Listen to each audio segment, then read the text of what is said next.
अस्सलाम वालेकुम, क्या हाल है बच्चों, कैसे हैं आप सब लोग। आज हम लोगों ने डिस्कस करना है चैप्टर नंबर 8 हाइड्रोकार्बन्स का last topic, that is acidic nature of alkyne. Acidic nature of alkyne के बारे में पढ़ने लगे। सबसे पहले हम ये देखते हैं कि एसिड्स हम कहते किसे हैं। देखें, acidity is directly proportional to the ability to donate proton. जो कोई स्पीशी जितनी ज़्यादा एबिलिटी उसके अंदर है प्रोटॉन को डोनेट करने की, उतनी ही ज़्यादा उसकी एसिडिक नेचर है। अगर अल्काइंस की एसिडिक नेचर की बात करें तो हम कहते हैं as the s character increases acidity also increases. जैसे जैसे हाइड्रोकार्बन्स में एस करेक्टर की अमाउंट इंक्रीज़ होती जाएगी, एसिडिटी इंक्रीज़ होती जाएगी। फॉर एग्ज़ाम्पल अगर हम देखें अल्काइन में तो ये होते हैं sp hybridized, alkene sp2 and alkane sp3 hybridized. यहाँ पर जो S की कंसंट्रेशन है, यानी कि जो S है वो है 50% S करेक्टर, यहाँ पर S करेक्टर 33% और यहाँ पर S करेक्टर 25%। S करेक्टर के इंक्रीज़ होने से क्या होता है कि जो पुल ऑफ इलेक्ट्रॉन्स है, इलेक्ट्रॉन्स को जो खींचने की सलाहियत है, चूँकि S की जो शक्ल है, S की जो शेप है वो होती है सफेरिकल, और सफेरिकल होने की वजह से इलेक्ट्रॉन की तरफ जो पुल है ना वो इसका बहुत ज़्यादा फोकस होता है, बहुत ज़्यादा इसका पुल होता है। यही वजह है कि अल्काइंस में ये वाला जो कार्बन है इसका पाई इलेक्ट्रॉन्स के ऊपर पुल बहुत ज़्यादा होता है, ये इनको अपनी तरफ अट्रैक्ट करके रखता है, जिसकी वजह से removal of this proton will become easy. इसका पुल कम है और इसका जो पुल है इलेक्ट्रॉन्स को अपनी तरफ वो बिल्कुल ही ना होने के बराबर है। यही वजह है कि यहाँ से प्रोटॉन को निकालना एज़ कंपेयर टू अल्काइन मुश्किल हो जाता है। और एस करेक्टर के इंक्रीज़ होने के साथ साथ कार्बन की इलेक्ट्रोनेगेटिविटी इंक्रीज़ हो जाती है। इलेक्ट्रोनेगेटिविटी क्या होती है? Tendency of an atom to attract shared pair of electron. तो वो जो टेंडेंसी है वो एस करेक्टर के इंक्रीज़ होने से इंक्रीज़ होती है।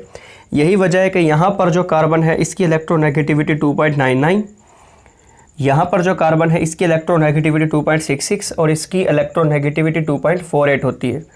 यानी कि एसिडिक नेचर एस करेक्टर के बढ़ने से इस तरह से बढ़ जाती है क्योंकि जो अल्काइंस हैं इनका हाइड्रोजन के ऊपर होल्ड बिल्कुल कम हो जाता है और इनका जब कार्बन आयन बनता है हाइड्रोजन को रिमूव करने के बाद तो वो बहुत ज़्यादा स्टेबल होता है। ठीक है, अब हम देखते हैं कि टर्मिनल अल्काइंस। टर्मिनल कहते हैं ऐसे अल्काइन जहाँ पर ट्रिपली बॉन्डेड कार्बन बिल्कुल लास्ट में हो, या आप इन्हें वन अल्काइन भी कह सकते हैं। Terminal alkynes are more acidic. Terminal alkynes जो कि वहाँ पर एबिलिटी टू लूज़ हाइड्रोजन बहुत ज़्यादा है, तो terminal alkynes are more acidic.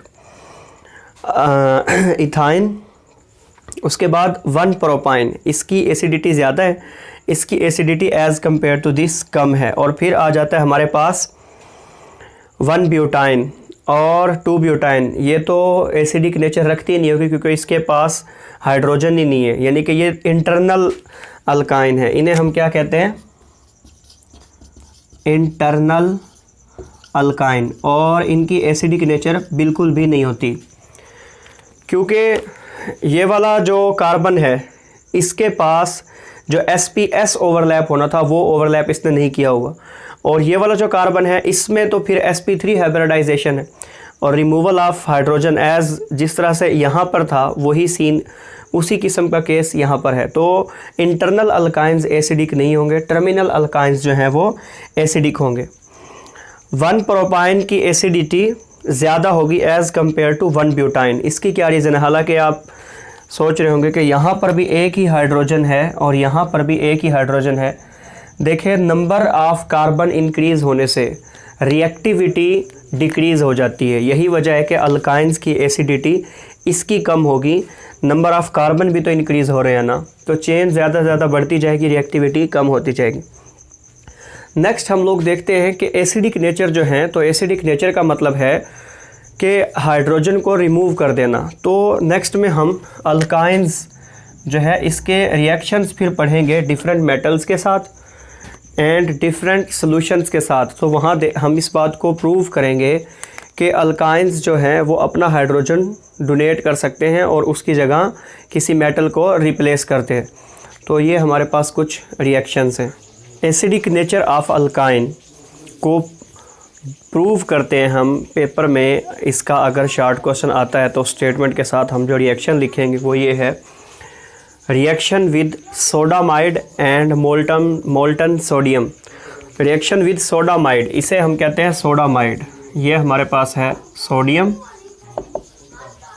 और ये जो NH2 है, इस फंक्शनल ग्रुप आप लोगों ने चैप्टर नंबर 7 में पढ़े हैं। तो NH2 जो फंक्शनल ग्रुप है इसे कहते हैं अमाइड। हम इसे एक कलेक्टिवली कहते हैं सोडा अमाइड या सोडामाइड।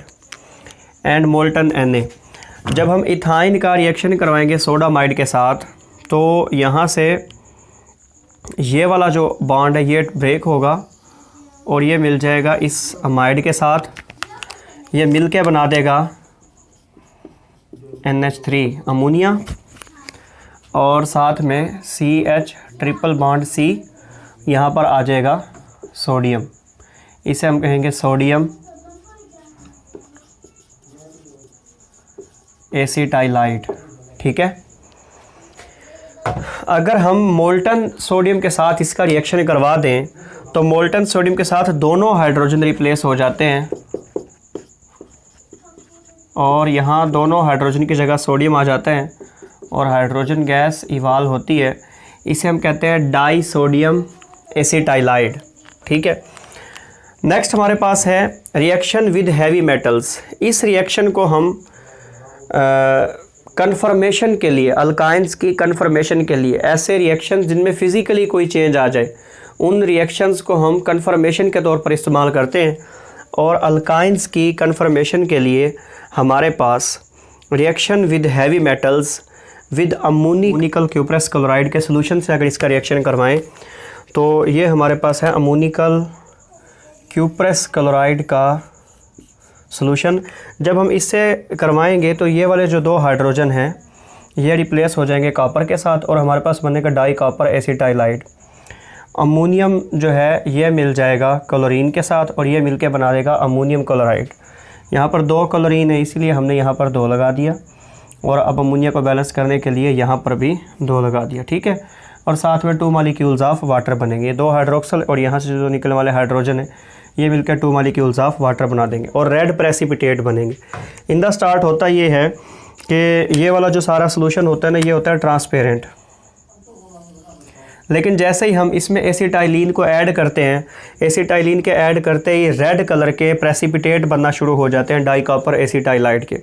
फिर हम क्या करते हैं कि हम उन रेड कलर के जो प्रेसिपिटेट होते हैं उनको फ़िल्टर कर लेते हैं और उनको फ़िल्टर करने के बाद वो जो ड्राइड फार्म में हमारे पास पाउडर फार्म आ जाती है, उसको हम प्योरीफाई करने के लिए अगर हम डिल्यूट सल्फ्यूरिक एसिड थोड़ा सा ऐड करते हैं तो हम इसको फिर प्योरीफाई भी कर सकते हैं।